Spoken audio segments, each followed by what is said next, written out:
La fameuse musique. Mais j'essaierai d'en trouver une autre. Je vais la Joli comme relancer. musique. Ouais, non, mais ça fait une petite signature un peu. On sait que c'est 100% ping.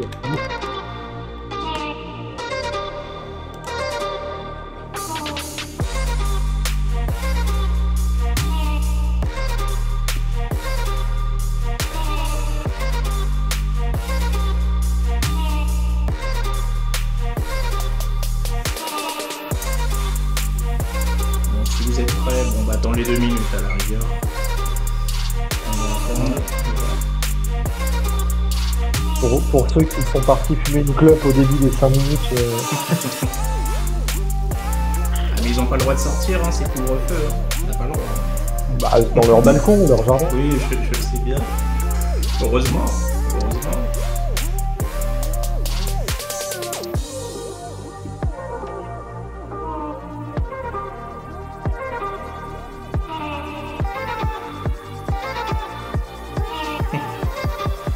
Je suis en train de lire les commentaires, Ulysse. De quoi? Je suis en train de lire les commentaires. Il y en a un qui est pas mal à placer, c'est le sondage, tu vois, pour dire, voilà, enfin, pour le début. Et les autres, je pense qu'ils sont il y en a un qui est à placer pour le ping les jeunes. Et les autres, si t'as envie, quoi, si tu trouves que si techniquement ça passe. Ça devrait aller. Ok.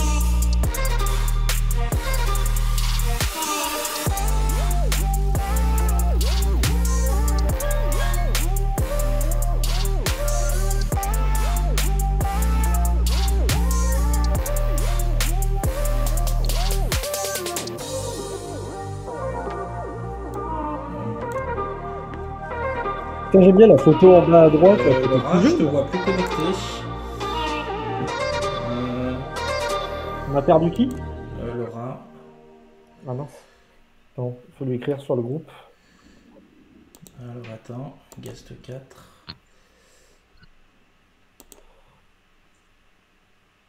Laura, est-ce que tu es là? On a perdu Laura.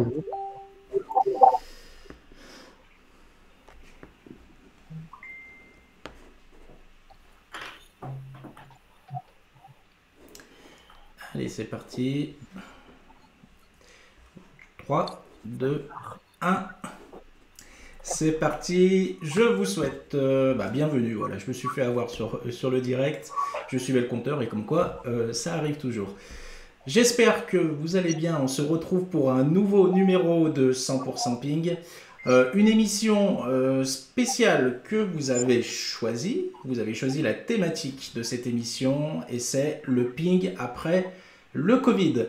Je serai accompagné ce soir de Vincent Trinquier et de 2 invités que je vais vous présenter tout de suite.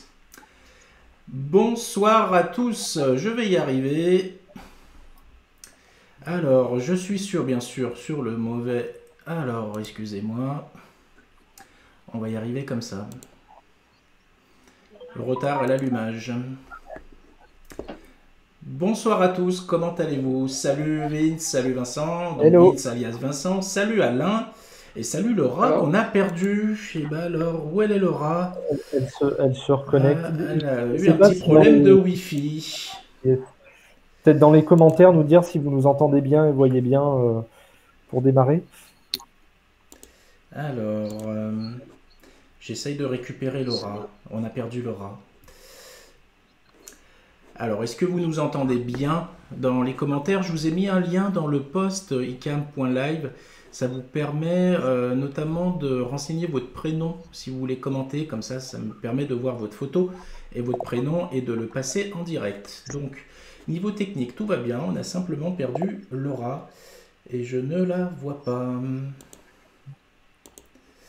On va peut-être laisser Alain se présenter en attendant qu'elle arrive. Ah, ça allait. On a carrément un souci global. Alain, est-ce que tu pourrais te présenter à la communauté? Qui es-tu? D'où viens-tu? Que fais-tu? Voilà. Oui, alors je viens de Bayeux, en Normandie. Je suis entraîneur bénévole du club de Bayeux.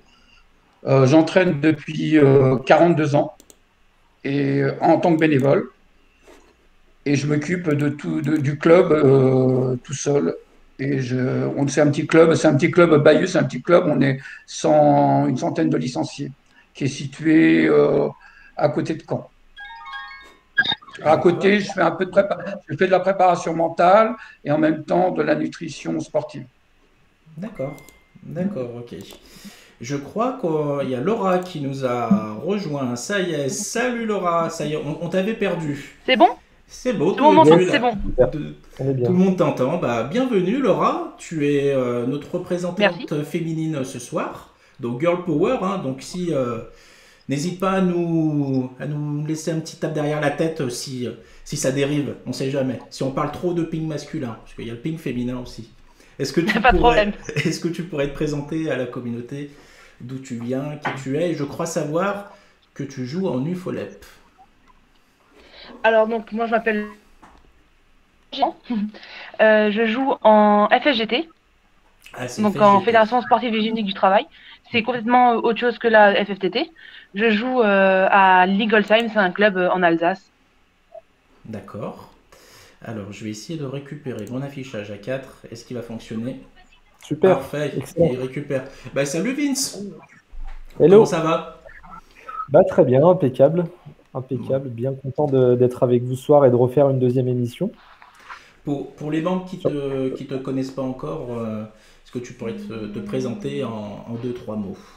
Ouais, bien sûr. Alors, j'étais entraîneur de tennis de table pendant une dizaine d'années et ensuite j'ai repris une formation plutôt cursus sport business et même au-delà de sport business, mais plutôt l'autre versant de l'activité sportive qui est plutôt sur la gestion, tout ça, ce qui me permet aujourd'hui d'essayer d'apporter au tennis de table des perspectives pour l'instant, que j'avais rarement vues dans les salles au niveau de la gestion de l'activité et comment faire pour avoir plus de licenciés, pour organiser des événements et pour justement faire vivre notre sport et le faire évoluer dans un sens qui suit un peu le cours de la vie aussi, quoi. Alors, Voilà. j'ai une première question pour tous les trois. Comment vous voyez le ping déjà pendant cette période de Covid? Mais ensuite, on va passer au sommaire complet. Déjà, comment vous vivez cette période de Covid? À toi l'honneur, Laura. Ben, moi, personnellement, je la vis assez difficilement parce que c'est vrai que, pour ma part, le Covid m'a beaucoup impacté, que ce soit sportivement ou personnellement. Alors, personnellement, je pense qu'il n'y aura pas tout de suite un retour à la normale d'un point de vue pour le ping par rapport. Je pense que par rapport soit par habitude ou par crainte, je pense qu'il y aura toujours quand même il y aura pas, ce sera pas comme avant tout de suite, d'après moi. D'accord. Alain, comment tu vis, sachant qu'en plus t'es le doyen de la soirée, donc Je suis le vieux. tu as beaucoup à Alors moi, partager. je le vis un peu difficilement, je le vis difficilement, mais d'un autre côté, je le vis, j'ai la chance euh, d'avoir eu des jeunes qui ont pu continuer à jouer jusqu'à vendredi dernier. Et donc, tout s'est arrêté vendredi. Donc, j'avais toujours ce côté entraînement avec les jeunes, même s'il n'y avait plus de compétition, on avait quand même tout ce rapport avec les jeunes. On a pu faire les stages à Noël. Bon, moi, particulièrement, je suis plus joueur. Plus vraiment joueur, j'entraîne, c'est tout. Je joue plus. Donc, mais ce qui manque à l'heure actuelle beaucoup, c'est tout ce côté compétition, convivial, ce moment intergénérationnel qu'on a d'habitude, qu'on n'a plus. Et c'est un peu pareil, je suis un petit peu pessimiste pour l'instant sur le fait qu'on puisse reprendre très vite, mais je reste optimiste quand même sur le fait de me dire qu'on va peut-être reprendre quand même à un moment donné avant juin. On aura peut-être repris quand même. Tu as ton chien avant qui joue au juin. ping-pong? Tu as ton chien qui joue au Puis ping-pong moi, derrière? Non? c'est pas le mien, hein, j'ai Ah, pas de chien, moi. c'est le tien, Laura? Ou Non, celui de non, Vince? c'est bien, c'est la bonne idée. Non, mais il a le droit de jouer au ping-pong. On va passer au sommaire qui est mine de rien chargé. On va passer une heure complète ensemble, peut-être même un peu plus. Donc on va parler de l'état des lieux du ping, de la pratique du ping, si elle est toujours possible comme avant, quand on va reprendre la santé des pongistes et si les jeunes sont avantagés. et on terminera par un coup de cœur de nos invités. Allez, c'est parti pour l'état des lieux du ping aujourd'hui. C'est parti. Vous avez vu ce joli générique made in TF1 ou made in Taïwan, je sais pas. Alors les amis, l'état des lieux du ping.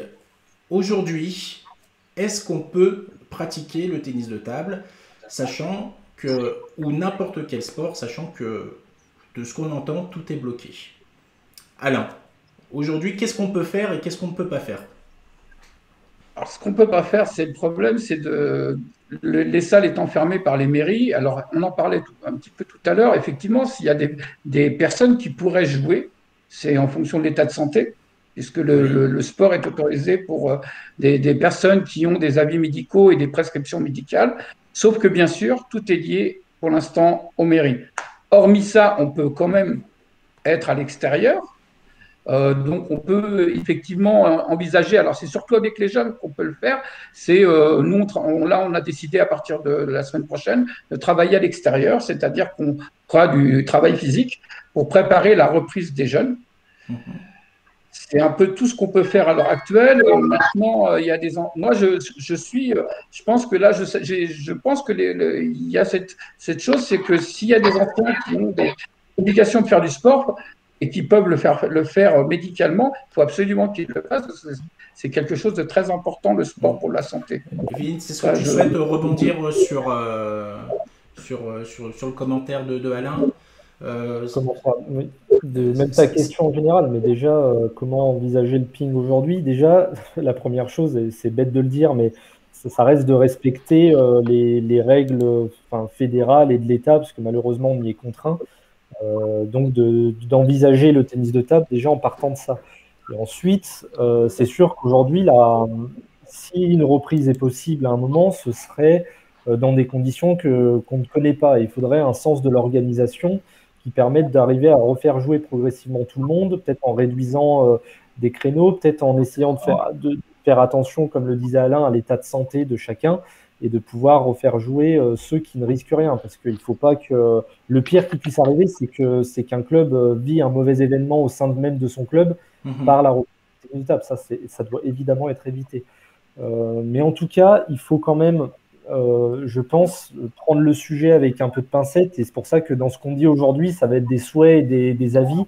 Mais aucun d'entre nous, je pense, n'a une vision de l'avenir qui puisse dire voilà, on pourra reprendre comme ça dans telles conditions. On va être contraint à certaines règles et malheureusement il faudra les accepter. Après, je pense avoir fait le tour de ce que j'avais envie de dire. Mais c'est la parole à Laura. Je te donne la parole en 2 secondes, Laura. On est en direct. Si vous voulez commenter, vous avez à disposition les commentaires Facebook. C'est en direct, vous pouvez partager, on peut également passer vos commentaires en direct, donc n'hésitez pas, on est une petite vingtaine de connectés, donc on est là pour partager ping. La parole elle est libre et j'ai tendance à dire que c'est open bar et sans filtre, du moment que ça reste courtois. Laura, est-ce que tu es avec nous? J'ai l'impression que tu as bugué. Non, ça va. Elle est là. Tu es là. Ouais, là, ouais. Laura, je suis là, vous m'entendez? Là, on t'entend, il y a des petits problèmes de connexion, mais alors est-ce que tu voudrais réagir sur l'état du ping actuel? Oui, alors en ce moment, en tout cas, je pense que le ping, c'est vrai qu'on est quand même, c'est assez compliqué d'être épongiste en ce moment, mais je trouve que on est quand même assez mal, c'est-à-dire on pratique plus, puis après il y a quand même cet aspect, je pense que notre pratique, je pense qu'elle sera plus jamais la même, juste dans le sens où je pense principalement au double. Est-ce qu'on pourra continuer à jouer en double, ou est-ce qu'on pourra continuer à jouer dans la continuité, faire une saison complète? C'est la 2e saison déjà d'affilée qu'on peut pas faire intégralement. Donc on va y arriver, je me pose quand même des questions. J'ai quand même peur pour l'avenir. On va y arriver, Laura, parce que tu tu nous spoil un peu la suite. Et justement, c'est comment le ping va se pratiquer. Est-ce qu'on va pouvoir pratiquer le ping comme avant? Et on passe à cette deuxième étape du sommaire avec le jingle de la borne. Il y a une vraie direction artistique. Hein, ah ouais, là on est au top du top. Il y a des compétences. Alors les amis, le ping comme avant, déjà, est-ce que vous y croyez? Je veux bien répondre. Moyennement. Ah vas-y, Laura va répondre. Bah, Laura, honneur aux dames, on est galant. Alors, moi, moyennement, alors, j'y crois quand même, mais je pense que, enfin, pas tout de suite en tout cas, mais je pense qu'il y aura toujours par habitude ou par crainte, justement, des personnes qui vont pas, enfin, des clubs même, j'ai envie de dire, qui reprendront pas open bar entre guillemets comme avant, des entraînements. Bon, par exemple, dans mon club, par exemple, on faisait des entraînements, on était plus de 10, on était plus de 30 dans la salle. Là, je pense que ça va être compliqué de reprendre de façon normale par rapport aux craintes. Je pense que cette période, en fait, elle va laisser quelque chose et elle va justement nous impacter dans notre pratique. J'en profite pour saluer Nicolas. Je ne passerai pas son commentaire parce qu'il est en dessous de la ceinture, il comprendra. Mais j'espère qu'il va bien. Salut Sébastien, également un Lyonnais. Content de te voir là. Si vous voulez partager, les amis, n'hésitez pas, vous avez les commentaires à disposition. Alain, je disais tout à l'heure, t'es le doyen de la soirée. Pour toi, qui est aujourd'hui dans une vision plus d'entraînement que de pratique pure, est-ce que pour toi tu vas avoir un changement par rapport à avant, ou est-ce que tu penses qu'on va reprendre nos habitudes très rapidement quand ça va passer? Alors moi, ce que je pense, c'est un petit peu quand on se projette un peu dans l'histoire qu'on a eue jusqu'à maintenant, au niveau un petit peu historique, on a eu des pandémies déjà, on a eu des choses qui sont passées, et on a toujours repris derrière, au bout d'un moment, normalement. On est toujours revenu normalement. Effectivement, je pense que les premiers temps, on va avoir toujours un peu comme quand on traverse quelque chose, on a traversé des guerres, des pandémies, des choses, il y a toujours eu des peurs derrière, mais au bout d'un moment, on s'est redevenu normal. Et je pense on va avoir une période où ça va être un peu difficile. Dès qu'on va reprendre, qu'on va nous dire, bah, vous pouvez enlever des masques, vous pouvez jouer, ou machin, les salles, peut-être que la pandémie sera passée, faut le souhaiter, peut-être que machin, on n'en sait rien. Si ça venait comme ça, on aura toujours des craintes au début. On va se dire, est-ce que c'est vrai, est-ce qu'on peut pas, est-ce qu'on peut pas. Mais le temps faisant, on s'aperçoit que les gens oublient au bout d'un moment et reprennent un peu comme c'était avant, reviennent un peu comme c'était avant. Alors je pense qu'au début, on va avoir des contraintes, on va avoir des choses qui vont se mettre en place, mais qu'au fur et à mesure, bah, bon, moi, je sais pas si je le connaîtrais, mais les gens oublieront, ça deviendra une période de l'histoire dans un livre. Il y a eu ça à ce moment-là, on a eu ça. Et puis, bah voilà, la vie reprendra et puis ça se balayera petit à petit, comme ça, c'est toujours fait. Je pense que c'est un petit peu le but, c'est un peu le fait de la vie, quoi. Ça. Il y a un moment donné, il y a un problème. Tout de suite derrière, on a des appréhensions, puis au bout d'un moment, bah, ça s'estompe, ça devient un souvenir, et puis, bah, faut pas oublier, nous, on va vieillir, et puis nos enfants, eux, en garderont un souvenir, mais ça redeviendra certainement, je pense, comme avant, mais pas tout de suite. On aura certainement, au début, un grand moment où on va un peu paniquer. On a un commentaire de Nicolas, excuse-moi, Vince. On a un commentaire de Nicolas, il nous dit, pour continuer le ping, il fallait choisir la voie de l'arbitrage.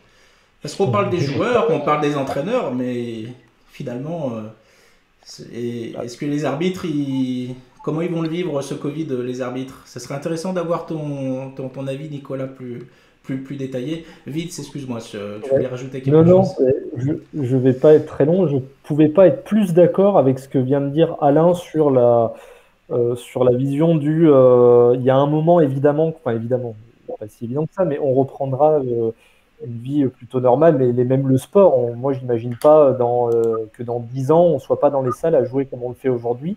Donc oui, l'activité sportive un jour reprendra, et petit à petit, avec des étapes plus ou moins longues qu'on ne connaît pas encore aujourd'hui, mais reprendra.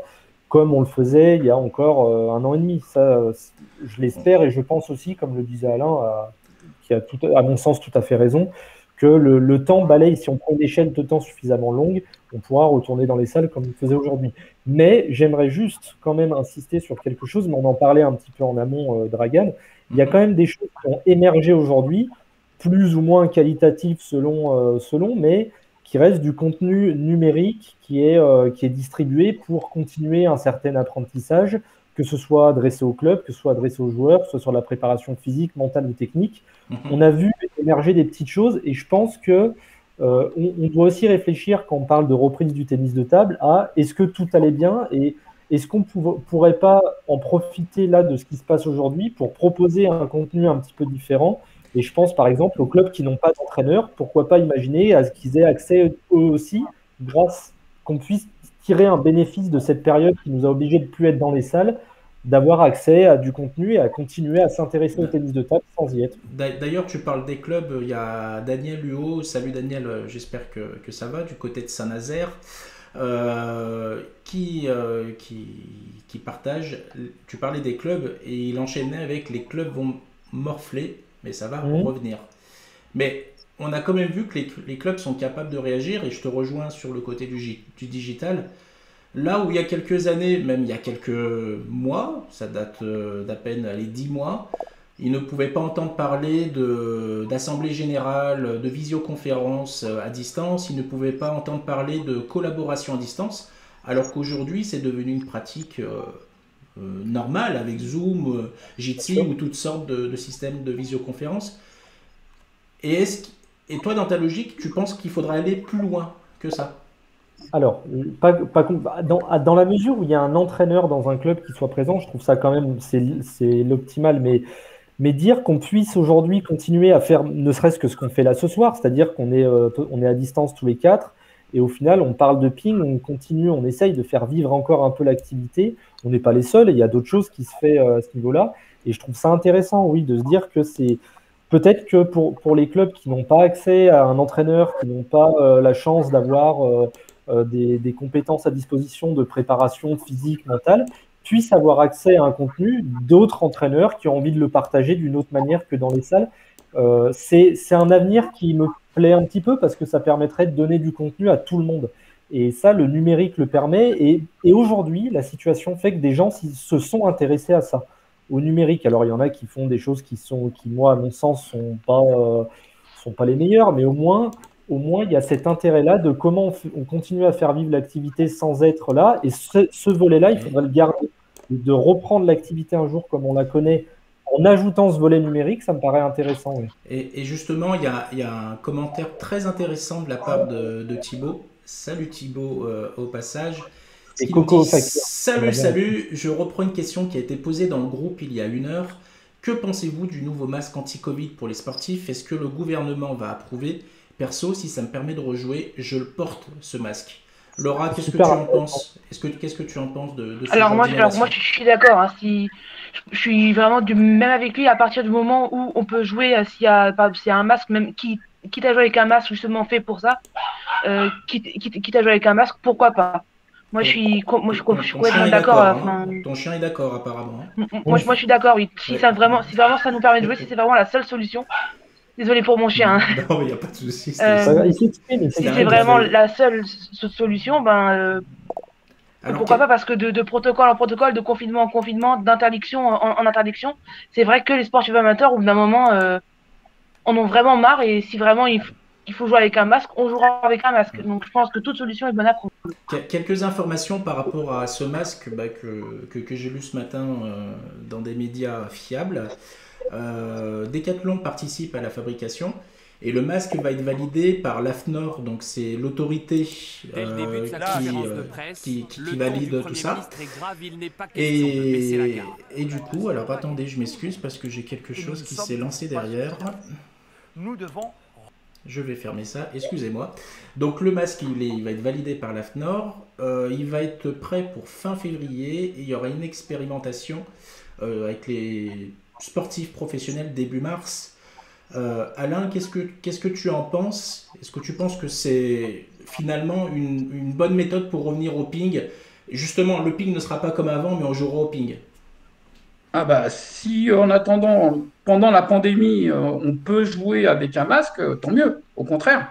Maintenant, il va falloir que, bien sûr, c'est comme tout, hein, il va falloir déjà faire admettre aux gens que le masque, bah, il risque rien. Après, il faut qu'il soit homologué, il faut que ça passe par toutes les étapes.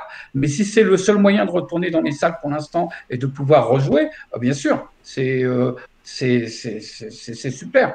Maintenant, il faut attendre de voir fin février ce que ça va donner et si l'Organisation mondiale de la santé l'homologuera. Et il dira OK, parce que bon, bah, il y a cette fameuse polémique à l'heure actuelle, il est en tissu quand même, ce masque. Ils en parlaient ce matin, j'écoutais à la télé, il est en tissu, et l'État est en train de nous dire qu'il ne faut plus faire de masque en tissu. Il faut arrêter les masques en tissu. Donc on verra ce qu'ils vont décider. Mais si ça marche, au contraire, si demain on nous dit vous mettez le masque, vous allez jouer, bah, je quitte à ce que les clubs les achètent même. Je serais même d'avis que les clubs les achètent. On ne connaît pas encore à quoi il va ressembler, mais imagine c'est un masque à la Dark Vador. T'auras envie de jouer avec? Dark Vador, ça sera un peu dur quand même. Non, ça va, Dark Vador, c'est la classe. Non, il y a pire. Ouais. Il y a quelques photos qui sont sorties où on voit une personne, il y a des photos qui sont sorties où on voit quelqu'un les expérimenter. C'est un masque qui se porte comme le masque en papier, mais qui est beaucoup plus collé à la peau. Et a priori, il ne se plaquerait pas quand on respire. C'est à peu près ce qu'il disait. Maintenant, si ça fonctionne, au contraire, je considérerais même que ça pourrait être intéressant au club de faire un investissement pour faire revenir les joueurs à la salle, de les distribuer, de leur dire voilà, bah, on a maintenant les masques pour vous faire jouer, on les achète, on vous les distribue. On a joué qui rebondit sur ce que tu dis. Dit OK pour les masques, mais même avec un masque, il faut que les collectivités ouvrent les lieux dont nous sommes locataires, gratuits. Mais est-ce que c'est pas ça finalement le problème? Est-ce que les clubs ont envie de réouvrir et de jouer, mais est-ce que les politiques prendront le risque, entre guillemets, de réouvrir ou pas, sachant que sur ce qui s'est passé sur les derniers mois, les collectivités en sait ne prennent aucun risque. Elles suivent les recommandations du gouvernement. L'État. C'est l'État qui décidera. Si l'État dit avec les masques, vous pouvez retourner dans les salles, je pense, pour moi, personnellement, dans la ville où je suis, la mairie rouvrira la salle. Il y a aucun. Nous, quand ils nous ont dit les enfants peuvent aller dans les salles, ils ont rouvert la salle le soir même. Le soir même, ils ont envoyé un message. La salle est ouverte pour les moins de 18 ans. Je pense que c'est l'État qui devra prendre ses responsabilités en disant vous pouvez jouer avec le masque, on peut y aller, allons-y. Et couvrir les municipalités, en fin de compte. Vince, tu veux rajouter quelque chose? Non, c'est très clair et assez d'accord sur là, en effet, ce sera l'État et je pense que les mairies vont sauter sur l'occasion de pouvoir réouvrir leur salle de sport. Mais j'ai quand même peur d'une chose, c'est-à-dire qu'il faudra le gérer, parce que j'imagine déjà des joueurs qui sont dans la salle, parce que les salles sont ouvertes. Les gens vont jouer avec un masque. J'imagine déjà que certains vont l'enlever parce qu'ils en auront marre du masque, et ça va falloir le gérer aussi un petit peu. C'est-à-dire qu'il faudra faire une sorte de sensibilisation en disant on a le droit d'avoir la salle, mais masque obligatoire. Et si on enlève sensibilisation ou police dans les clubs? Malheureusement, c'est un peu des deux. Et dans ce cas, qu'est-ce que tu vas dire? Tu vas dire à l'adhérent, maintenant, il faut que tu sortes? Non, le problème, c'est que c'est pas ça, mais c'est pour ça plutôt sensibilisation. Si la mairie arrive et qu'il n'y a pas de masque, on ne sait pas ce qu'ils peuvent faire, quoi. De dire, les gars, vous sortez, il y en a un qui n'a pas le masque, en gros, vous n'avez pas le droit de jouer ce soir-là. Je sais pas, on se projette dans des trucs qui pour l'instant n'existent pas, mais il faudra se méfier, je pense, de ça, que chacun soit bien conscient que c'est un luxe, entre guillemets, de pouvoir jouer en pleine pandémie avec le masque. Et j'en imagine aussi d'autres qui vont dire, bah ouais, mais moi, j'ai pas envie de mettre un masque, c'est pas normal qu'on nous oblige à mettre un masque. Enfin bon, donc. Voilà. On a Sébastien, justement, qui rebondit sur la question du masque. Sébastien Pastor, salut Seb, il nous dit le masque de base est quand même pas super pour les voies respiratoires et en plus ça a été prouvé pas bon du tout lors d'une séance de course à pied par exemple. Donc, est-ce qu'on va pas se retrouver face à des sceptiques du masque ou... Oui, bien sûr. Et Sachant qu'il y a attention, toujours une polémique sur le masque. Est-ce que c'est utile? Est-ce que Il c'est pas parle, il utile? parle des masques chirurgicaux, là. Il parle des aura- masques médicaux. Oui, C'est exactement. pas il y aura, pareil. il y aura quelque chose, et ça fera sûrement une transition pour un des sujets qu'on abordera ce soir, c'est que au final, il y aura toujours des soit sceptiques, soit ceux qui vont dire mais c'est pas normal, eux ils ont le droit et pas nous, ouais il faut porter un masque et nous on n'a pas envie donc c'est pas normal. Oui, et moi je suis plutôt d'avis que tous ceux qui peuvent jouer jouent, et tant mieux, et après ceux qui peuvent pas, c'est qu'il y a une raison quelque part. C'est pas toujours, c'est frustrant, ça peut paraître un petit peu injuste parfois, mais moi je serais pour que les pros jouent, je suis très content, que les jeunes aient pu jouer, je suis très content. Si demain il y en a qui peuvent jouer, s'ils mettent un masque, je suis très content. Et à la limite, faut essayer de tendre vers ça. Là aujourd'hui, on n'est pas sur un objectif de restreindre le plus possible. Au contraire, ceux qui peuvent jouer, jouent, et tant mieux. Et du coup, très positif sur le fait qu'on puisse jouer avec un masque, évidemment. On va passer au... Parce que l'heure avance, les amis, ça fait Oui, déjà 32 minutes. il y a eu 2-3 commentaires On est intéressants. ensemble, on va y revenir, je les ai notés parce qu'ils Super. correspondent vraiment par rapport à la prochaine thématique. C'est Ok. de savoir, on va surtout parler de la santé des pongistes. Allez, c'est parti, jingle de la mort. Oula. Oh là là, c'est parti. Ah, on est au top là, au top de la technologie. Faut le déposer, ce jingle. C'est breveté, c'est déjà tout fait. C'est déjà tout fait. Alain, je vais commencer avec toi sur la santé des pongistes. Donc, déjà sur la santé tout court, tous autant qu'on est, on est d'accord qu'on est tous plus ou moins, on a tous plus ou moins la tête dans le sac et qu'on a tous envie de bouger. Ça, c'est la première chose. Qu'est-ce qui se passe quand pendant un an, le corps ne bouge plus? Qu'est-ce qui se passe psychiquement et physiquement? Quel risque on peut avoir déjà de ne pas bouger? Ou de moins psychiquement, bouger? déjà, c'est mauvais quand on ne bouge pas. Hein. C'est bien reconnu, puisque à l'heure actuelle, en France, on a, si on écoute un peu, si on regarde un peu les chiffres, on a une augmentation de 30% des anxiolytiques. Donc, effectivement, ne pas bouger, c'est très mauvais pour l'équilibre mental. Alors, pour l'équilibre au niveau physique, c'est quelque chose qui peut détériorer un peu l'organisme. Et on peut s'apercevoir qu'il y a des personnes alors qui sont à l'heure actuelle malades et qui, le fait de ne plus pouvoir vraiment faire de sport ou ne pas avoir la même activité qu'ils avaient avant et tout, voient leur état se dégrader ou se déséquilibrer et tout.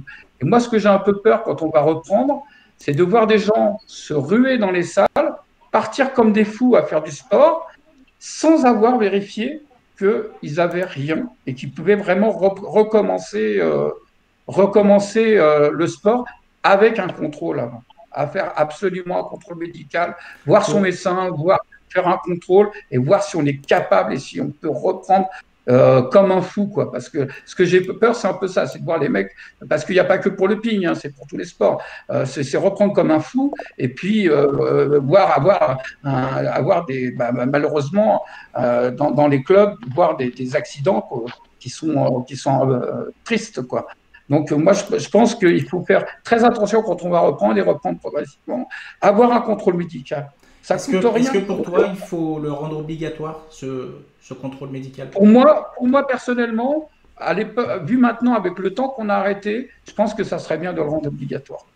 De dire, si on reprend, il faut repasser une visite médicale, même si le certificat est valable 3 ans. Alors moi, je ne porterai pas d'avis là-dessus. Hein. J'ai mon avis personnel sur le fait d'avoir un certificat. Mais tu peux le partager, vas-y Alain, tu peux le partager. Hein. Je peux le donner. Moi, je trouve que c'est une aberration. C'est une aberration de donner un certificat pour 3 ans. Parce qu'en 3 ans, quand on a, moi, par exemple, mon âge, aujourd'hui, j'ai un état de santé qui est comme ça. Dans 2 ans, je ne suis pas sûr que je sois aussi bien. Mais c'est une recommandation. Rien ne t'empêche d'aller au médecin tous les 6 mois. Rien ne t'empêche. Rien n'empêche. Mais les gens, souvent, malheureusement, à l'heure actuelle, beaucoup de gens ne font plus de contrôle. Moi, j'ai l'exemple d'une personne dans mon club qui a fait un contrôle parce qu'on lui a dit, faut aller le faire. C'est sa mutuelle qui lui a dit, on vous l'offre. Il y a été, il s'est retrouvé sur une table d'opération après le contrôle, pour se faire un triple pontage. Et le médecin lui a annoncé, si vous n'étiez pas venu, vous seriez peut-être mort. D'accord. Donc pour moi, c'est une aberration les 3 ans. On devrait, même pour un jeune, hein, d'ailleurs, on devrait vérifier un peu plus souvent parce qu'il peut y avoir des problèmes de croissance et tout. Maintenant, moi, je pense qu'on devrait presque le rendre obligatoire à la reprise parce qu'on est dans une période telle que le mental agit sur le physique aussi. On peut dire ce qu'on veut, mais le mental agit sur le physique. Donc, il faudrait le rendre, pour moi personnellement, il faudrait le rendre obligatoire. Laura, comment tu vois la chose au niveau de la santé des pongistes? Est-ce que tu as des exemples à nous partager ou est-ce que tu sais déjà comment tu sais déjà ce qui pourrait arriver quand on va reprendre? Alors moi au niveau de la santé des pongistes, donc, je pense... c'est bon, on m'entend? Ah voilà, c'est bon. Donc moi je pense qu'au niveau de la santé des pongistes, alors je pense qu'au niveau de la santé des pongistes, alors je pense, comme tout le monde, hein, on aura des difficultés physiques, justement. Et moi, je pense surtout vraiment faire je pense que les clubs, en fait, doivent justement faire un certificat médical plus complet, parce que ça, quand on demande un certificat médical, c'est juste, on regarde si au niveau des articulations, il n'y a pas de problème. Si au niveau de la respiration, ça va à peu près. Moi, je trouve que les médecins doivent, justement, suite au Covid, doivent justement faire un truc beaucoup plus complet, en fait. Et des clubs demander aux médecins de faire, en tout cas, une forme de certificat médical, justement, avec beaucoup plus de précision que juste un tel est apte à pratiquer X ou n'importe quel sport. Mais justement, on a Sébastien Pastor qui rebondit sur ce que tu dis, mais encore faut-il que les médecins fassent un vrai contrôle avant de délivrer des certificats médicaux. Oui, c'est vrai.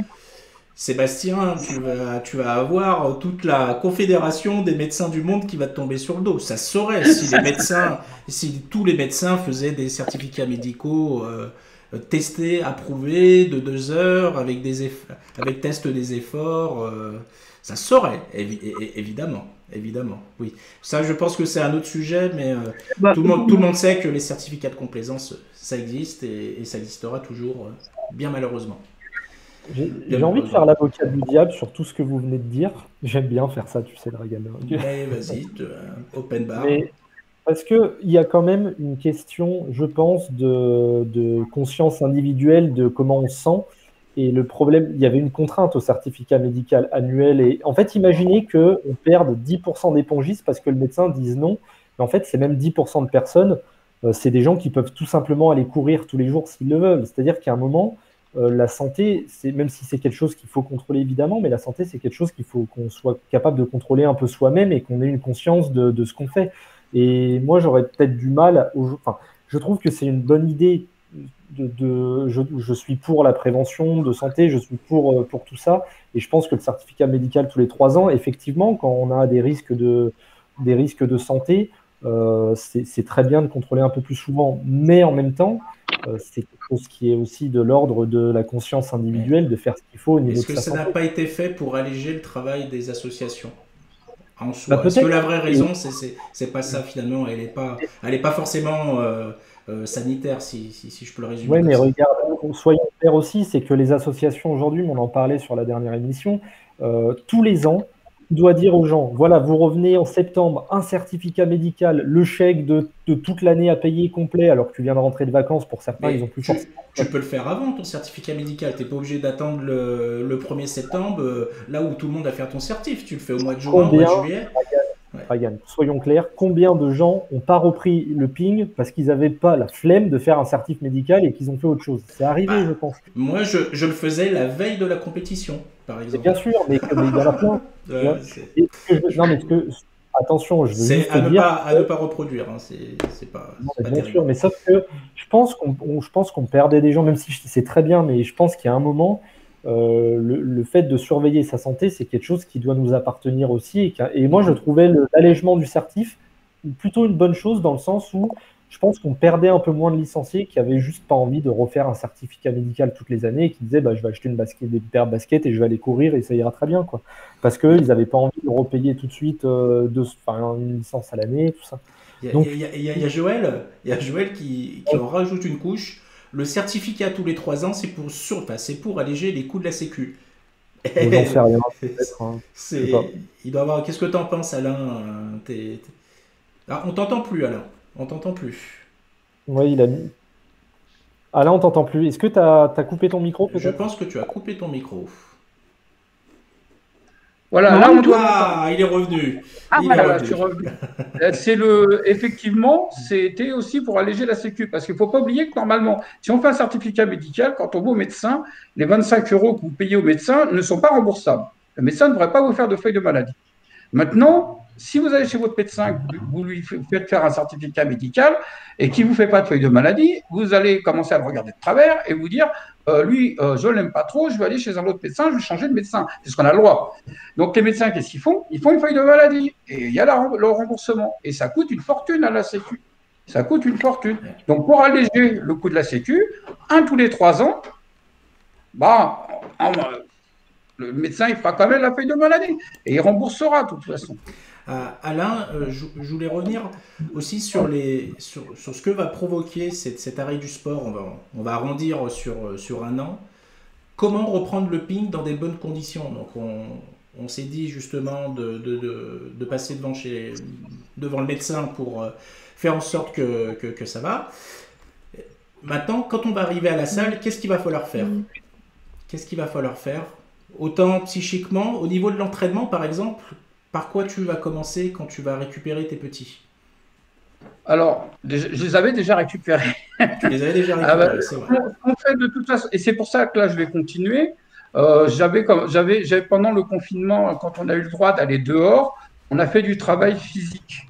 On a travaillé le physique, on a couru, on a gardé une certaine forme, surtout qu'à l'époque, en plus, juste avant, ils n'avaient plus de sport à l'école. Ils avaient carrément spolié le sport à l'école. Alors là, et bien sûr, notre ministre très gentil, Blanquer, que j'adore, n'a pas spolié le sport à l'école, il a spolié à l'intérieur. Maintenant, ce matin, j'avais un gamin qui a des sports, il tombait des trompes d'eau, le prof leur a dit, on va rester à l'intérieur, on fait de la méditation. Il y en a un autre qui leur a dit, on va faire du secourisme. C'est très très bien, hein, mais physiquement, je ne pense pas que ça les fasse beaucoup travailler. Donc, on a travaillé dehors, on a fait du physique, on a couru, on a continué à faire des activités physiques, on a joué, on a fait des jeux sans se toucher, on a toujours cette possibilité, on a fait des parcours de santé. Avec les enfants, c'est facile. Avec les adultes, c'est autre chose. Parce que les adultes, pour leur faire du travail physique, pour même les faire s'échauffer quand ils arrivent à la salle, il faudrait presque un fusil de chasse pour certains. Mais, ils arrivent, ils prennent la raquette, ils pensent à la table. Je me permets de te couper, on a fait du sport pour aller jusqu'à la salle. C'est déjà un échauffement. Oui, c'est déjà un exploit. On est monté dans la voiture, on a mis la clé de contact, on a roulé jusqu'à la salle, on est arrivé. Et machin. Non, c'est déjà un peu. Il faudrait presque. Non, mais c'est vrai que. Alors, autant quand on est jeune, je dirais que les entraîneurs nous forcent à bien nous entraîner, mais voilà. Quand on devient adulte, est-ce qu'on garde cette culture de l'échauffement, de l'entraînement, ou est-ce que la majorité des pongistes, comme tu le dis, ils ouvrent le sac, ils mettent le short, ils mettent le t-shirt, ils ouvrent leur sacoche avec la raquette et ils vont jouer? Alors moi, je dirais, je ne sais pas ce qu'il va en penser, Vince. Si on leur a donné, si c'est des sportifs qui ont, je dirais, qui ont eu des très bons niveaux et qui continuent à jouer, par exemple, au niveau régional, national et tout, oui, ils l'auront parce qu'on leur a inculqué ça depuis qu'ils sont tout jeunes. Si c'est des joueurs qui viennent, comme certains après pour faire un autre truc, pour faire la départementale, s'amuser et tout, on a beaucoup de mal à leur faire à les faire s'échauffer. Hein. Beaucoup. Laura, est-ce que tu es avec nous? Ouais, Laura, est-ce que tu es avec nous? Je te vois plus bouger depuis tout à l'heure. Bah, en fait, je vous entends, mais je sais pas pourquoi j'arrive pas à me connecter visuellement. Je sais pas pourquoi j'ai des problèmes de connexion. Je te déconnecte et on se rejoint dans quelques secondes. D'accord? D'accord. Mais pour appuyer ce que vient de dire Alain, oui, il y a une question de culture d'entraînement par rapport à tout ça. Après, Il y a quand même des adultes qui à un moment abandonnent ça aussi et disent bah voilà, je viens jouer. Alors, et c'est là où le club doit être, on parlait tout à l'heure de flicage ou de. Moi, je pense que le club doit sensibiliser, mais ne doit pas non plus être responsable de toutes les décisions individuelles de chaque adulte qui va mettre les pieds dans la salle. C'est-à-dire que si les adultes, le Ah bah, club c'est mieux. on est en reprise, c'est pas mal de s'échauffer, de faire attention, mais que les adultes qui viennent en libre mettent le short et jouent au ping-pong, ça fait partie aussi de leur liberté de faire comme ça. Enfin, Merci Vince, merci. On a le droit de juste venir. Alors, oui, bah, on dit ce qu'on pense hein, dans l'émission, hein, c'est comme ça. Autant je respecte les personnes qui font un entraînement, mais en soi, moi je viens jouer au ping-pong, enfin je sais que je ne vais pas faire carrière, hein. Je l'ai su au bout de 2-3 semaines quand j'ai commencé à 15 ans. Hein. Donc, 2-3 heures. 2-3 heures, 2-3 secondes. 2-3 secondes. Mais à partir de là, évidemment, ça m'arrive de m'entraîner, mais je pense que ça dépend aussi du club et de la philosophie du club. Il y a des clubs qui sont plutôt portés sur le loisir. Les joueurs, ils arrivent, ils ont envie de jouer entre eux et ils s'amusent comme ça. Voilà, mais moi je serais pas pour justement stigmatiser les joueurs qui ne s'entraînent pas, ça reste des pongistes et très souvent, parfois s'entraîner, parfois l'entraînement n'éprouve pas de plaisir, alors quand on joue contre son copain, bon, il y a toujours du plaisir quoi qu'il arrive, donc voilà. Puis entre nous, franchement, les sportifs sont restés sportifs pendant le confinement et après, et là, ils le sont restés d'une manière ou d'une autre. Les Ceux vrais, qui étaient bien pas sûr, très sportifs bien sûr. ne sont pas restés très sportifs plus que ça. Donc je pense il faut quand même sensibiliser les gens que si ça fait 6 mois qu'ils n'ont pas mis une jambe devant l'autre, c'est sympa quand même de faire un peu attention à leur corps. Mais comme je te disais tout à l'heure pour la santé, c'est mon côté un petit peu. Les gens doivent être grands, des grands garçons et des grandes filles à un moment ou à un autre. C'est de se dire que chacun doit avoir un peu conscience de ce qu'il fait. Et voilà, à partir du moment où on est adulte et qu'on vient faire du sport, c'est aussi notre responsabilité de faire attention à nous.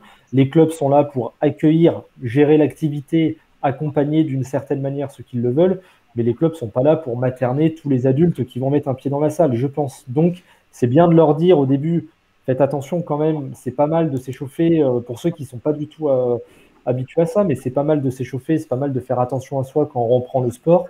Mais si à un moment les gens veulent mettre le short et jouer directement, on va pas les camisoler de force et leur dire bah non tu t'échauffes bon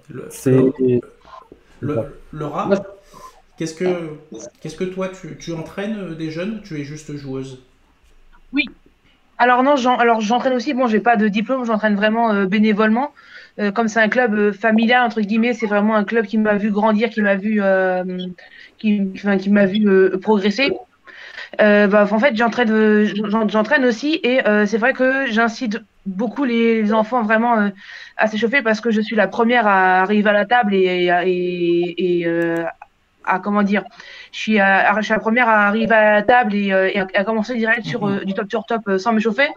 Donc c'est vrai que l'échauffement, donc c'est vrai que j'incite énormément les enfants à s'échauffer. D'accord. Et pour toi, pour la reprise, quand il va y avoir la reprise, quels sont les premiers gestes que tu vas préconiser?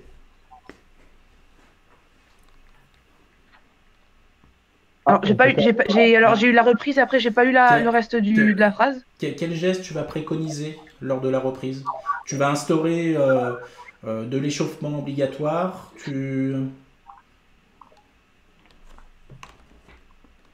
Alors oui, moi ce sera échauffement obligatoire et puis après je préfère passer outre entre guillemets le côté technique entre guillemets et plus aller sur le physique parce que je sais que même un enfant qui n'a pas joué depuis très très longtemps, que ce soit un enfant, un ado ou un adulte à n'importe quel âge, si on n'a pas joué depuis très très très longtemps, ça risque d'être dangereux. Ça risque d'être dangereux pour la santé de reprendre directement comme ça sur le tas. Après, je suis pas médecin, je connais pas vraiment les risques, mais je sais que chez certaines personnes, ça peut être très très dangereux. Alain, d'un point de vue psychique, est-ce qu'il y a des exercices à faire? Tu me parlais de projection mentale, de cartographie mentale. La projection mentale, je te parlais, c'était de l'imagerie mentale. Imagerie mentale. C'est quoi juste l'imagerie mentale? qu'on lance un petit peu maintenant, qu'on commence à utiliser, c'est le fait de dire à la personne, même chez elle, hein, parce que moi je le fais avec des joueurs je le fais avec un joueur qui est à Angers, Est-ce que je tu le peux fais nous avec un expliquer autre ce que joueur. c'est? Est-ce que tu peux nous expliquer ce que c'est? Alors c'est en fin de compte, on lui demande de fermer les yeux et de se regarder jouer. Sans rien faire, hein. Il peut être sur son canapé allongé, sur son lit, de fermer les yeux et de se Mais regarder jouer. Parce alors, qu'en fin de compte, excuse-moi, je te coupe. Moi, quand je ferme les oui, yeux, je vois T-Mobile. c'est Je pas comprends grave. pas, là. Je comprends pas. Peut-être que tu peux te voir à travers T-Mobile, pourquoi pas. Non, ce serait le fait de se regarder jouer. Et en fin de compte, le cerveau crée des chemins pour reproduire ce qu'on a vu dans son subconscient. Et D'accord. généralement, on dit dans ton subconscient, tu fais le geste parfait. On t'a dit de fléchir sur tes jambes, de bien avancer avec l'avant-bras, de bien accrocher la balle. On lui dit, bah, fais ça, fais-le sans arrêt, regarde-toi le faire. Et petit à petit, le cerveau, lui, crée des chemins qui automatisent ce geste qui est bon. Et on D'accord. voit qu'il y a des jeunes qui arrivent à la table et qui font ce genre de choses en dehors de la salle, ont plus de facilité pour apprendre le geste et pour l'assimiler en réalité. Maintenant, ce n'est pas un objet magique. Moi, quand je fais de la préparation mentale, je dis toujours en premier aux jeunes, je ne vais pas donner une recette magique, tu ne vas pas être champion du monde, tu ne vas pas gagner tous tes matchs parce que tu fais de la préparation mentale. Ça va t'aider, simplement. Et surtout si tu es sérieux. Parce que si tu ne le fais pas sérieusement, ça ne sert à rien. Alors j'en ai un ou deux, j'en ai deux, trois que je suis qui le font vraiment sérieusement. Et effectivement, j'ai eu des progrès. J'ai vu des choses j'ai eu des vrais progrès sur ces jeunes. Alors, c'est quelque chose qu'on peut faire pendant un confinement, par exemple. Alors, il faut savoir qu'il y a des sportifs de haut niveau qui le font, hein, qui le font et qui le font après des blessures. Quand ils ne peuvent pas jouer après des blessures, eh ben, ils continuent à travailler un peu sur ce système d'imagerie mentale. Les D'accord. Chinois l'utilisent, d'après ce que j'ai cru quand j'ai fait les cours pour la préparation mentale, les Chinois l'utilisent beaucoup cette méthode. Ils aiment beaucoup l'imagerie mentale. Est-ce que c'est une manière d'évacuer une pression qu'on pourrait se mettre? Est-ce que ça guérit des... Par exemple, Alors, on sait qu'au ping-pong, il y a beaucoup de joueurs qui sont turbulents, qui se oui, mettent une pression folle alors qu'il n'y a pas besoin. Et très souvent, ils perdent leur match parce qu'ils pètent un câble, hein, tout simplement. Est-ce que l'imagerie alors, mentale, en ça permet préparation de... mentale, on va mettre en place aussi ce qu'on appelle des routines. Et ces routines vont servir justement à évacuer tout le stress qu'ils peuvent avoir. C'est-à-dire que le joueur va répéter une routine systématiquement avant soit de servir, avant soit d'aller à la table, soit avant le match. On va leur mettre en place des routines avec eux. Hein, c'est eux qui la choisissent, leur routine, qui la fabriquent avec nous. On leur donne cette routine et petit à petit, cette routine se met en place et en fin de compte, ça leur élimine un peu le stress et ils se mettent dans une bulle. En fin de compte, on les met dans une bulle et c'est à partir de cette bulle qu'ils arrivent à jouer. Alors ça, c'est encore quelque chose qu'on va faire avec vraiment des sportifs qui sont très D'ailleurs, motivés. on pourrait faire une émission sur la préparation mentale, ça pourrait être intéressant d'ailleurs. Ça pourrait être intéressant. C'est quelque chose qui devient très on commence à vraiment développer. On a Sébastien Pastor. Je vous rappelle qu'on est en live pour l'émission de 100% Ping où on parle du ping après Covid, parce que ça va arriver à un moment donné. Et donc là, on parle notamment de la santé des pongistes pendant et après le Covid. On a Sébastien Pastor qui nous partage: je pense que la perte de niveau va très mal mentalement à beaucoup de joueurs. Il va falloir, je pense, accepter l'échec et apprendre à revenir à son niveau avec patience. Est-ce que tu penses qu'il va avoir un décalage très important ou, à l'inverse, peut-être que tous les pongistes vont retrouver le plaisir de jouer plutôt que de la victoire pour de la victoire? Vince, qu'est-ce que tu en penses? Et après, je reviens vers toi après Laura, Alain. Je suis pas convaincu que pour moi la grande majorité des joueurs vont retrouver leur niveau assez vite. Enfin, je te parle de la majorité. La majorité, je te parle pas des meilleurs joueurs français. Et quand on va chercher un top 150, 200 avec des joueurs qui du coup sont à la limite de pro, mais ne jouent pas en pro, donc n'ont pas pu continuer. Pour ceux qui n'avaient pas de... Mais je pense que ces joueurs-là, oui, peut-être que ça va prendre un petit peu plus de temps. Mais pour la majorité des joueurs, non, ils vont être contents de rejouer, ça va revenir. Tout le monde sera à la même, tout le monde aura finalement le même temps d'arrêt et donc l'activité va reprendre de cette manière-là. Et je pense aussi que les gens seront assez contents de faire des matchs. Donc à mon avis, non, je suis pas forcément inquiet de ça. Je suis pas inquiet. Laura? Non, moi ça m'inquiète pas vraiment non plus. Alors, je pense que c'est plutôt au cas par cas. Je pense que c'est vraiment en fonction des personnes en fait. Moi, je sais que personnellement, je vais avoir un peu de mal, mais On a un petit souci. Ta connexion n'est pas terrible chez toi, Laura. Du coup, ça lag un peu. Je passe à Alain et puis on va essayer de corriger ça derrière, Laura, oui. si tu veux bien. Non, moi c'est pareil. Hein. Je pense que d'abord les joueurs vont reprendre le plaisir de jouer. Après, les compétitions, c'est autre chose. Maintenant, où on peut avoir des problèmes, je dirais, des problèmes mentalement, de mal subir l'échec, on le retrouvera peut-être plus chez les jeunes qui étaient en progression et tout, qui vont se retrouver à ramer un peu parce qu'ils n'auront pas pu s'entraîner facilement. Peut-être que mentalement, bah, c'est toujours difficile. Maintenant, chez les adultes, je pense que, surtout chez les joueurs qui jouent, je dirais même en départ, pour moi, le départemental, ça reste quand même du loisir. Mon loisir, ça va être d'abord le plaisir de jouer tous ensemble et pouvoir se faire plaisir. D'accord. Laura, t'es revenu vers nous, Laura? T'es revenu vers nous. D'ailleurs, j'aimerais bien revenir sur ce qu'a dit Alain sur la préparation mentale parce que c'est un sujet qui en fait a toujours été ultra important, mais n'a juste jamais été traité correctement dans le ping et peut-être un peu plus maintenant qu'avant, mais on est loin d'y consacrer autant de temps qu'on devrait. Et c'est là, vu qu'on parle de l'après-Covid et du Covid, c'est par exemple quelque chose qui se bosse en dehors des salles, qui peut se bosser en dehors des salles beaucoup plus que le reste. Donc ça peut être intéressant dès aujourd'hui pour des joueurs qui se sentent un peu loin de leur activité et qui disent j'ai hâte de reprendre, mais je veux dire, il y a encore des choses à faire aujourd'hui. Et pour tous ceux qui nous regardent et que ça intéresse, la préparation mentale peut se bosser là, de chez vous, par des formations en ligne, par des livres. Là, il y a Joël qui parle de la PNL. Alors, je rajoute PNL, c'est pas le chanteur hein, pour les jeunes, hein. C'est pas ça. Hein. Ça n'a rien à voir. Hein. C'est pas idiot jamais. Hein. C'est la programmation neuro-linguistique. Voilà, je vais arriver. Et en fait, c'est quand même c'est un moyen. Et Alain parlait, alors je pense que l'imagerie mentale va pas forcément parler à 95% des pongistes, même si c'est un thème qui est absolument passionnant, mais je pense pas qu'il y en ait beaucoup qui vont s'y mettre. Mais la prépa mentale étant même d'ailleurs un des soucis les plus mis en avant des pongistes qui disent bah moi je joue bien l'entraînement, mais en match j'y arrive pas, je pète des câbles, on entend ça souvent. C'est quelque chose qui se bosse en dehors des salles, sans raquette à la main, et qui peut là dès aujourd'hui faire objet de Alain, alors, est-ce qu'on peut revivre des apéros en imagerie mentale? Pourquoi pas? Ça se pratique ou pas? Pourquoi pas? D'accord. Je fais le gardien du temps, mais c'est vrai qu'on peut avancer, je pense. On va avancer.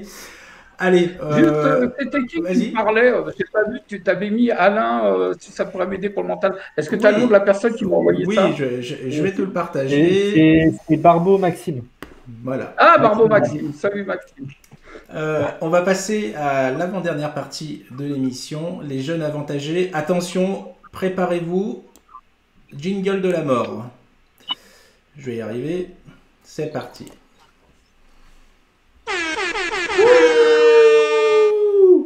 Jingle de la mort. C'est parti. Alors, les jeunes, est-ce qu'ils vont être avantagés, les amis? Laura, je vais commencer par toi, parce que du coup, on t'a un petit peu coupé tout à l'heure. Tu nous excuses qu'il y a quelques problèmes de connexion chez toi. Est-ce que tu penses, donc là, pendant la période depuis quasi un an, les jeunes ont forcément beaucoup plus joué que les adultes. Est-ce que tu penses qu'il va y avoir un écart important lors de la reprise? Est-ce qu'ils ont été fondamentalement avantagés? Alors, oui et non. Alors, oui, je pense que comme je pense que mentalement, les jeunes, ils vont être mieux du fait que ils ont pu jouer. Nous, les adultes, ça fait en tout, on a joué 2 mois. Surtout, enfin, depuis le mois de 2020, on a joué 4 mois en tout. Donc, c'est vrai que c'est vraiment pas évident pour les adultes. Mais c'est vrai que je pense que mentalement, pour les jeunes, ça peut avoir un bon avantage, pardon. D'accord. Vince? Alors, moi, j'avoue que je me suis pas posé tellement la question, mais j'irais jusqu'à dire que je m'en fous que les jeunes aient de l'avantage ou pas. Je pense que là, on en était dans une situation où tous ceux qui pouvaient jouer, jouaient, et c'était très bien comme ça, plutôt que de dire on va essayer de limiter tout le monde pour qu'on soit tous mauvais, autant dire bah, s'il y en a qui peuvent être bons et reprendre, surtout les jeunes, et avec grand plaisir s'ils sont avantagés. Moi, je veux dire, je pense qu'à un moment, on n'en est pas à une situation aujourd'hui, dans la situation dans laquelle on se trouve, à devoir débattre sur le fait que les jeunes aient été avantagés parce qu'ils ont pu jouer pendant 4 ou 6 semaines de plus que les autres et que c'est pas normal. Alors moi, ça me. Est-ce que tu penses qu'aussi. Alors là, je posais la question plus d'un point de vue sportif à Laura, Oui. mais je te la pose plutôt d'un point de vue. Je mets des grosses pincettes politiques, mais est-ce que c'est un vrai débat quand même qu'il faut avoir pourquoi les jeunes ont le droit de jouer et pourquoi, sans rentrer dans Covid, masque, pas masque, vaccin et j'en passe, c'est pas ça, mais pourquoi les jeunes ont le droit de jouer et par exemple les anciens n'ont pas ont le droit de jouer. Enfin, est-ce que les jeunes n'ont pas le droit de jouer, les anciens pourquoi? Enfin, t'as compris. Politique. Oui, j'ai compris, mais il n'y a même pas que la politique, mais pour moi, enfin, tu dis sans parler des masques, ben, en fait, si, il faut en parler 2 minutes. C'est que moi, je ne suis pas scientifique, donc j'évite de parler de ce que je connais pas. Mais il y avait quand même cette idée que si tu fais jouer que les jeunes, a priori, il y avait moins de risques de contamination entre eux que sur les adultes. C'est ce que j'ai compris. Et surtout que les adultes, tu vas jusqu'aux seniors qui sont des personnes à risque. Et là, du coup, imagine que tu fasses jouer les adultes, mais pas les plus de 50 ans. Mais qu'est-ce qu'on aurait dit à ce moment-là? Si tu fais jouer, enfin, tu vois, le débat est compliqué. Où est la limite concrètement? Là, la limite, elle a été les jeunes ont le droit de jouer. Bon, moi, là, j'aurais préféré que que ça aille encore plus loin. Pourquoi pas? Mais au-delà de la politique ou de quoi que ce soit, c'est que oui, bah, sportivement, c'est pas forcément juste. Oui, bah, les jeunes joueront peut-être un petit peu mieux. Et encore, j'ai un doute parce que là, ils vont arrêter. Et eux ont peut-être besoin d'un peu plus de volume d'entraînement, même s'ils progressent plus vite. Ils progressent plus vite dans le sens où ils s'entraînent plus aussi pour la plupart. Mais il y a un moment, enfin, j'ai quand même du mal avec cette idée de se dire il aurait fallu que les jeunes jouent pas ou alors qu'on joue tous. Bah, peut-être, moi j'aurais aimé qu'on joue tous, mais si on n'était pas en pleine pandémie mondiale, on aurait pu jouer. Il fallait bien prendre une décision. Bah oui, il faut arrêter. Et pourquoi, voilà, enfin, tu vois, faut arrêter une limite.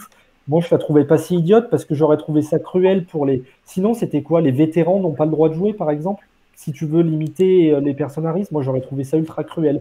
Donc je préfère me dire que voilà. Ça a été imaginé. Ça a été imaginé et j'aurais presque défendu ça en disant bah voilà, c'est comme ça et au final je veux dire Joël le résume assez bien. Merci Joël d'ailleurs pour tes partages, c'est très sympathique.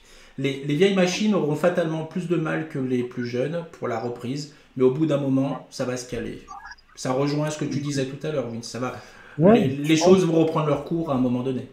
oui, mais par contre, j'ai du mal avec cette idée. Je comprends qu'on puisse dire c'est un peu injuste que les jeunes aient eu le droit de jouer et pas nous, mais j'ai déjà lu dans les commentaires, il aurait fallu que les jeunes jouent pas. Là, je trouve ça triste de commencer à penser comme ça. D'ailleurs, Maxime, c'est ce qu'il dit. Hein. On s'en fout totalement. On va pas jalouser les jeunes s'ils peuvent jouer. Comme les gens qui disent oui, les pros ont le droit de jouer, c'est n'importe quoi. C'est pareil. Est-ce qu'on peut en parler 2 secondes des pros, justement, parce que ça, c'est revenu encore plus que les jeunes, c'est les pros n'ont pas le droit de jouer. Alors, il y en a qui. Mais rendez-vous compte à quel point. Enfin, c'est mathématique. Les pros, ça représente 0,1% des pongistes.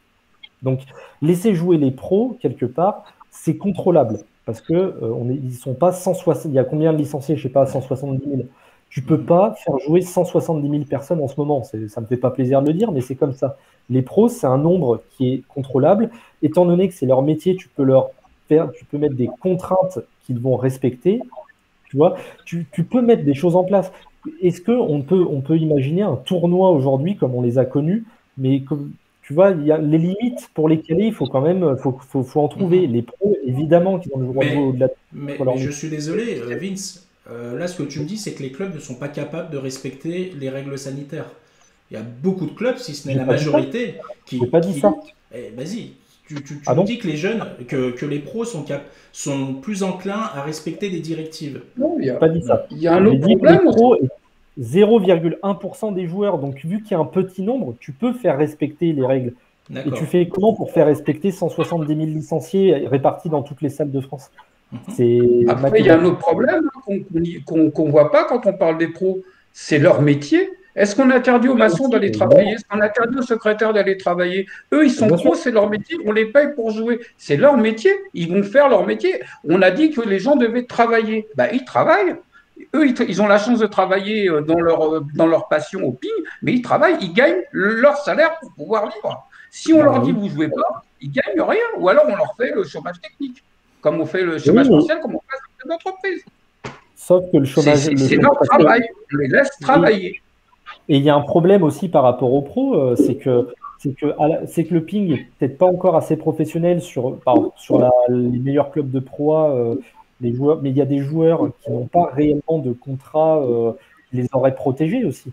C'est-à-dire que si tu arrêtais leur activité, ils gagnaient 0 pour certains pros, 0. Parce qu'ils avaient, et ça, c'est un des problèmes d'ailleurs, qu'ils n'aient pas tous des contrats assez protégés, mais des pros qui ont des contrats plutôt vacataires ou des contrats qui ne protégeaient pas leur emploi. Disons-le, des contrats de pigistes en fait.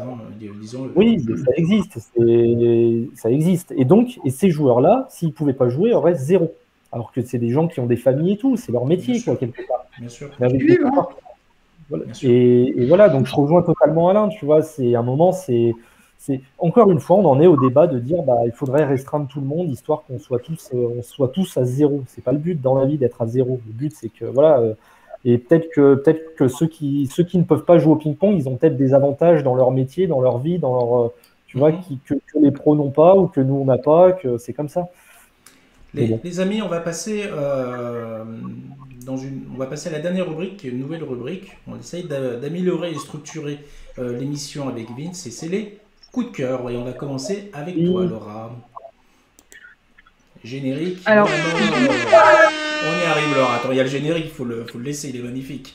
Il est magnifique. Pardon, mais pas de problème. Ça met un peu de temps à venir chez moi, c'est pour ça. Alors justement, donc comme je suis nouvelle et que je connaissais pas du tout en fait je connais pas du tout l'émission, je voulais savoir qu'est-ce que vous entendez par coup de cœur en fait. Ah bon, on n'en sait rien, c'est la première. Alors le coup de cœur, c'est un message que tu voudrais faire parler, dont tu voudrais parler, c'est un site qui t'a plu, un objet, une cause qui te touche en fait. Hein. Donc tout ce que tu souhaites. Alors je suis juste en train de régler 2-3 choses parce que lors de ta déconnexion tout à l'heure, ça m'a décalé 2-3 petites choses et du coup ça m'embête en fait. Et du coup je trouve ça, voilà, tac, et on va mettre Laura, voilà, qu'on est bien comme ça. Laura, est-ce que tu voudrais parler d'une cause qui te tient à cœur?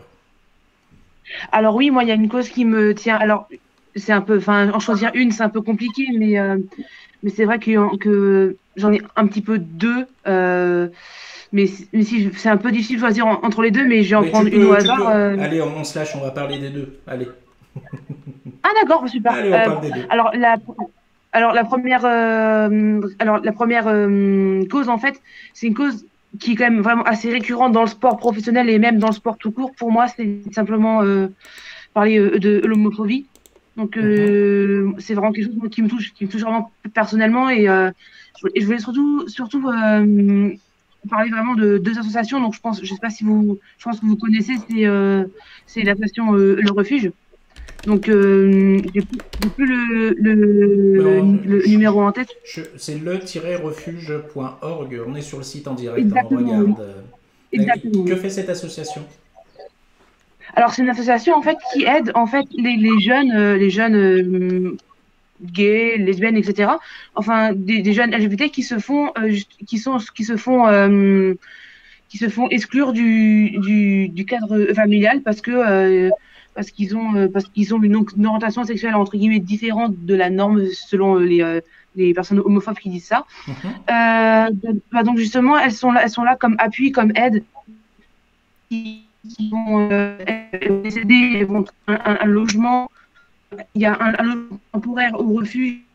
Ils vont aider justement à les réintégrer. D'accord. Laura, ça capte très mal. Je m'excuse. Je m'excuse vraiment, mais en plus, c'est pendant ton coup de cœur. Mais non, il n'y a pas de problème. On a compris que c'était pour le refuge. Et ton deuxième coup de cœur, c'était quoi? Parce que j'ai peur que ta connexion saute, en fait. Et ça serait dommage de ne pas passer tes deux coups de cœur.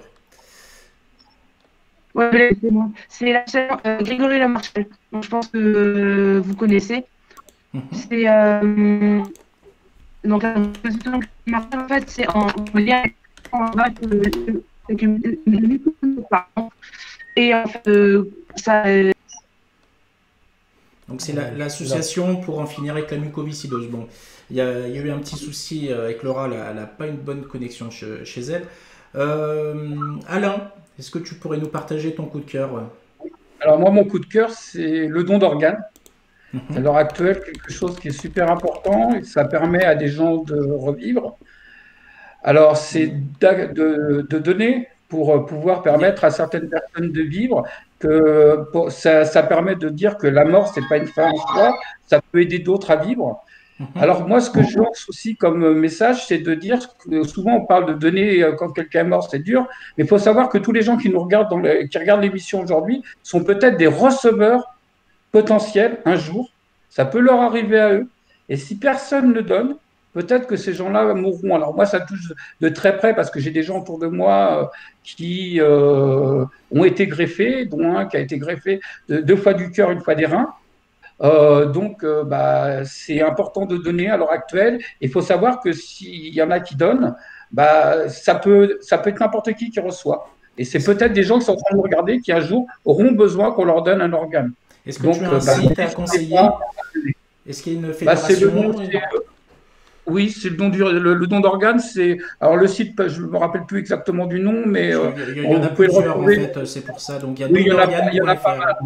Il y a dondorganes.fr. Je prends le premier, mais je suppose qu'il y en a pas mal. Il y a une fédération qui regroupe tout ça. Oui, il y a une fédération. Il y a la fédération au niveau des dons d'organes qui regroupe tout.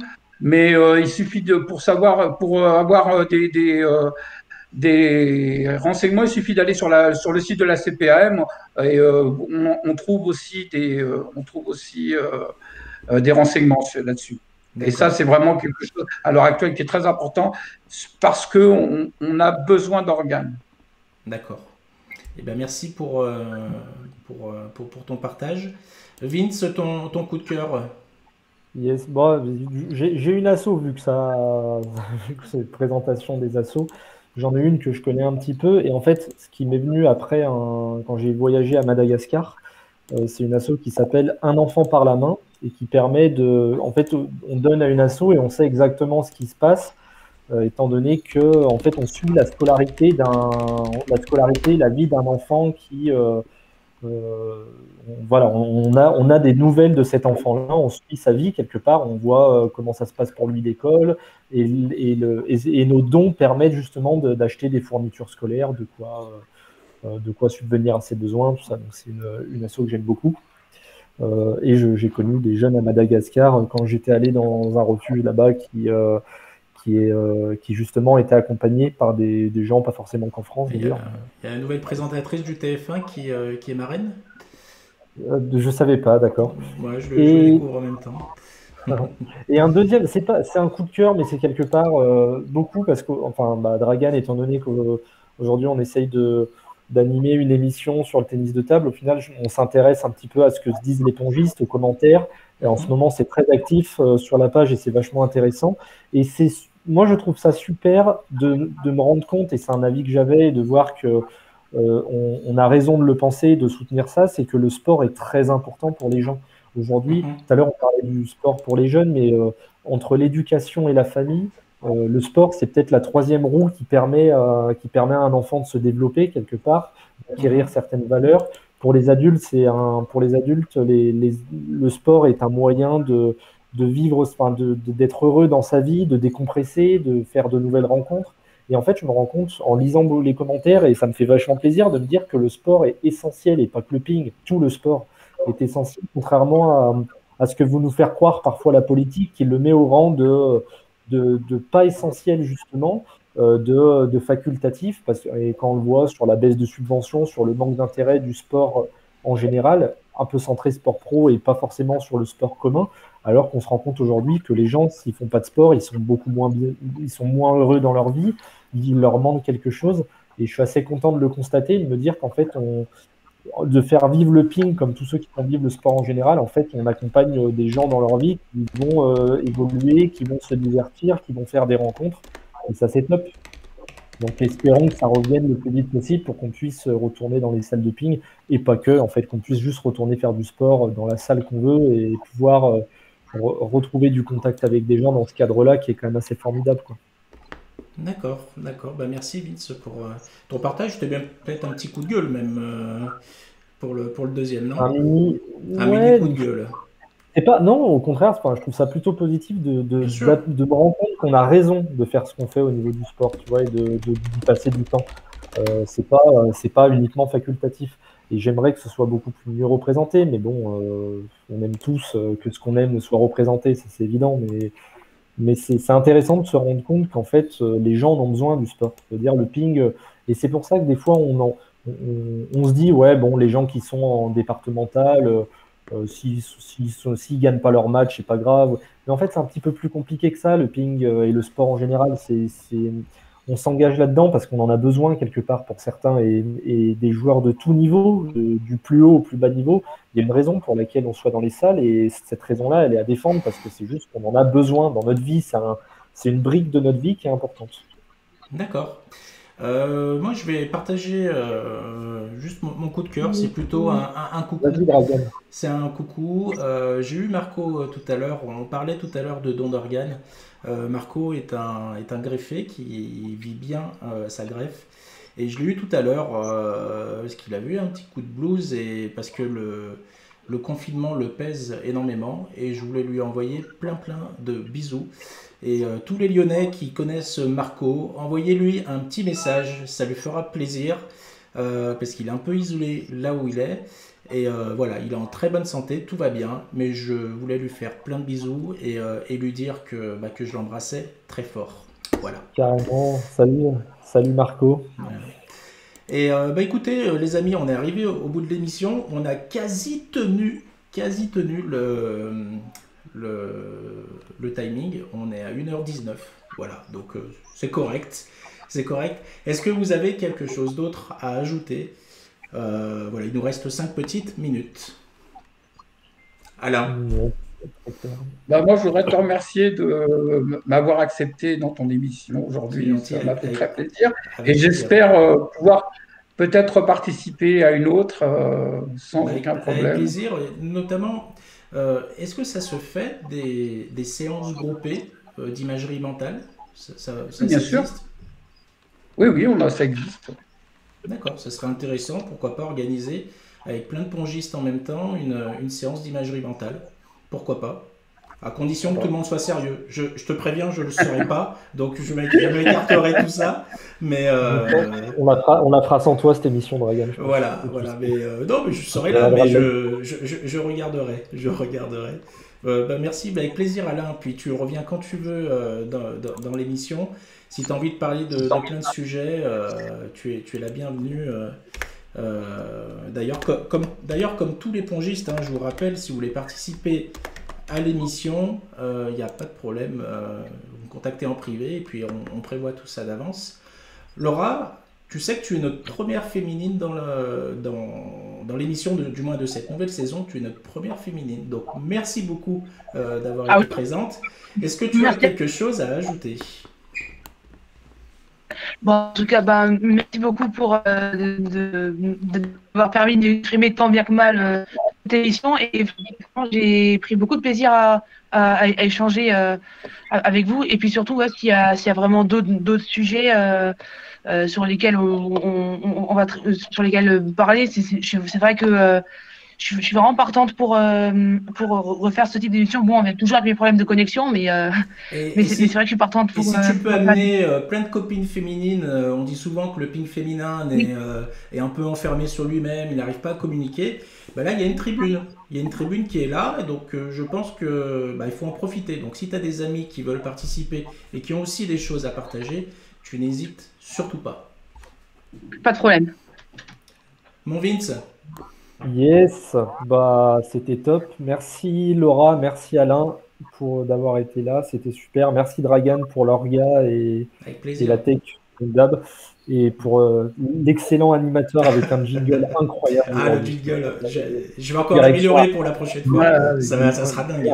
Il y a un talent journalistique quand même. C'est pas le- Non, bah, pour rebondir sur ce que vient de dire Laura et ce que tu viens de dire Dragan, mais je pense que c'était le deuxième sujet quand on avait fait les votes qui revenaient, c'était le ping féminin. Et il y a eu en plus une publication qui, je pense, mérite d'être traitée, mais on fera prochainement, peut-être la prochaine d'ailleurs, ou prochainement, une émission sur le ping féminin. Et auquel cas, voilà. Et On sera j'ai bien, hâte de la suite. entouré de féminines, on sera bien. Hein. Voilà. Bon, sans parler d'être bien, mais je pense que le sujet est Bah, intéressant, si. quoi. Bah, si. Si, bah, tant qu'à faire. Pas que Alain, c'est désagréable, mais bon, en soi, voilà, c'est. Bon, passons. Passons. N'est-ce pas ce genre de commentaire qui fait que le ping Bah non, féminin, c'est un faut compliment. avancer. Non, mais faut pas voir du machisme de partout. Non. Quand même. Ah, c'est vrai que même en FGT, surtout en FGT, on est vraiment pas beaucoup. D'accord. Ouais, enfin, de toute façon, mais c'est intéressant parce que par rapport au ping féminin, j'aimerais bien, par exemple, savoir comment le badminton arrive à tel résultat d'équité homme-femme au niveau des licences. Ils sont bien meilleurs que nous. Et j'avoue que c'est un des sujets. Bon, j'ai pas forcément raison dans ce que je pense, mais j'essaye d'avoir des avis sur sur tout ce qui tourne autour du tennis de table. Au niveau de comment fait le bad, par exemple, on a tous des clubs de bad à côté, mais on en parlera la prochaine fois.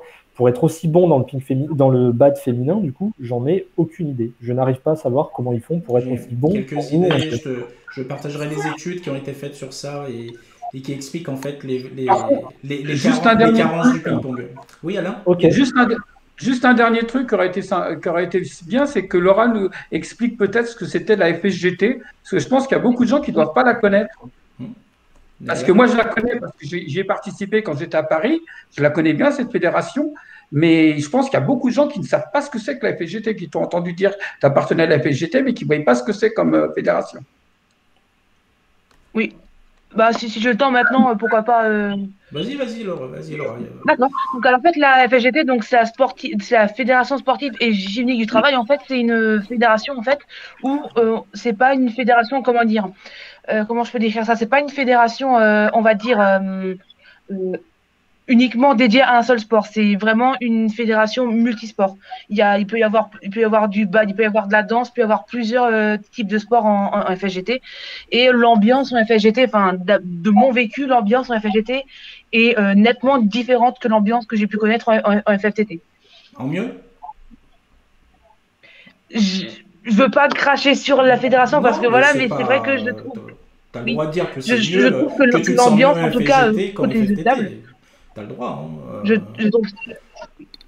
Mais je trouve que l'ambiance. Ça sera certainement un autre sujet, mais c'est quelque chose qui revient régulièrement. Il y a beaucoup de joueurs qui jouent dans deux fédérations différentes parce qu'elles vont chercher dans une autre fédération ce qu'elles ne retrouvent pas dans la FFTT.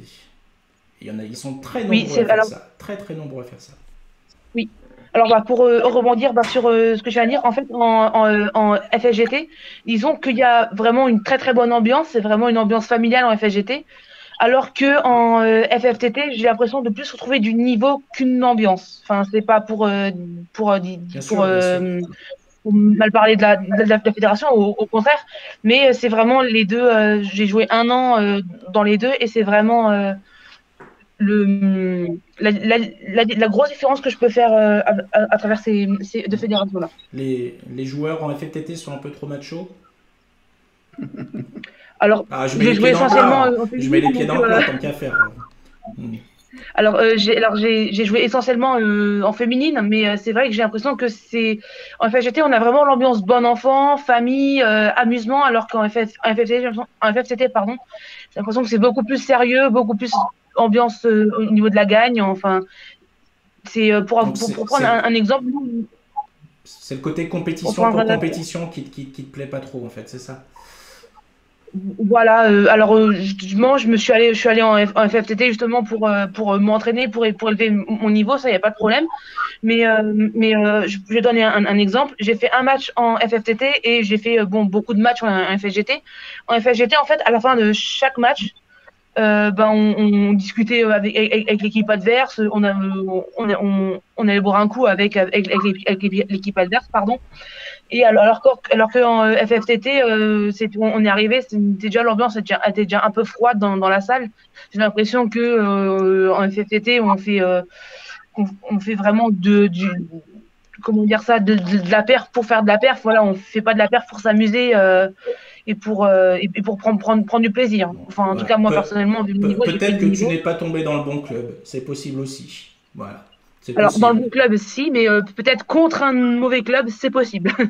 Il y a beaucoup de clubs qui sont meilleurs à la réception de l'apéro qu'en compétition. Il y en a beaucoup. Et à la consommation d'apéro. Mais le message est passé, puis on en parlera dans une prochaine émission. Et voilà, je voulais aussi tous vous remercier pour cette nouvelle émission. Merci à tous pour votre présence, parce que vous avez été là un petit peu avant 19h aussi. Merci Vince, comme d'habitude, à la prochaine. À la prochaine. De toute façon, je pense que l'idée, le format est lancé, hein, et voilà, c'est parti. En tout cas, excuse-moi, je t'ai coupé. Non, mais je suis assez content parce que je le disais tout à l'heure, mais il y a beaucoup d'activités sur le groupe et ça nous donne du corps et de la matière aussi pour réagir et échanger avec vous. Le but de l'émission, ça reste ça, il me semble, Dragan, tu m'arrêtes, mais c'est aussi c'est une interaction avec ce qui se passe et ce que ressentent les pongistes et ce qu'ils commentent et ce qu'ils pensent et ce qu'ils disent. Donc, c'est pour ça que et sans trahir le secret des dieux, on prévoit de belles surprises sur le mois de février qui vont aller dans le sens des pongistes. Exactement. Voilà, on ne vous en dit pas plus, mais on travaille beaucoup avec Vince en amont. Alain, merci beaucoup. Merci beaucoup d'être venu dans l'émission. Ravi d'avoir fait ta connaissance. Je te connaissais par commentaire. Je suis ravi d'avoir fait ta connaissance. Et puis à bientôt, écoute. À bientôt. Laura, écoute, à bientôt également. Merci d'avoir participé. À très bientôt.